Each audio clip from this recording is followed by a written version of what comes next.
My focaccia dough recipe. If you want the satisfaction or therapeutic effects of dimpling dough, and you're a fan of really crispy focaccia with a very tender and chewy inside, that's perfect for being topped with your favorite toppings or shared with friends as is, I encourage you to follow my recipe. You're going to need some equipment, starting with the scale, a cast iron pan, circular or square, a sieve, a mixing bowl, and 2 smaller bowls, a wire rack for cooling, and an optional pizza stone. For ingredients, we use all-purpose flour, coarse sea salt, extra virgin olive oil, instant yeast, and 90 to 95 degree water straight from the tap. Measurements are in the captions. The first step is weighing everything out. I start with the flour and I weigh it into the sieve to save time. We're going to weigh and sift 400 grams of flour. Next is 320 grams of warm water. Then we'll separate a few tablespoons of water and mix it with 2 grams of yeast.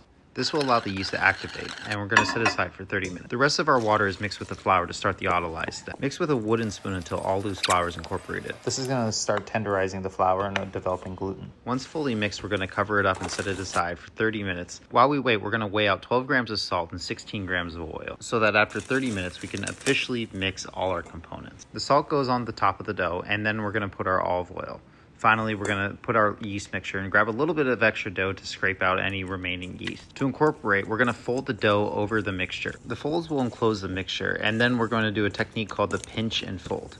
We're going to keep doing this until we don't feel any more coarseness of the salt. It normally takes about a minute or 2 for this step. Once fully incorporated, we're going to pick it up and roll it into a little ball and place it seam down and cover it and rest for about an hour. Because after this, we're going to do our first set of stretch and folds. To do this, we lift and stretch each corner across the dough about 4 or 6 times and finish by tucking into a ball seam down once again, letting it rest for 30 minutes, and then we do it one more time. We finish once again by tucking it into a cute little ball, then cover it, let it sit at room temperature until it doubles in volume. Place it in the fridge overnight. I tend to go for 2. We're going to take it out 2 hours before we're ready to bake. Before we bake it, we're going to prep the pan by pouring in about 20 to 25 grams of olive oil, rubbing it all around the pan. We're going to gently scrape it away from the sides of the bowl and form a little ball and place it face down on the cast iron and cover it for an hour. After an hour, I preheat my oven with a pizza stone in it to 450. I also adjust the dough, making sure it's touching the edge of the pan. Cover, let rest for an hour, and then it's showtime. Sprinkle on coarse or flaky sea salt so that you get a bit in each bite, and then we're going to cover it in olive oil. Once it's covered in olive oil, it's game time.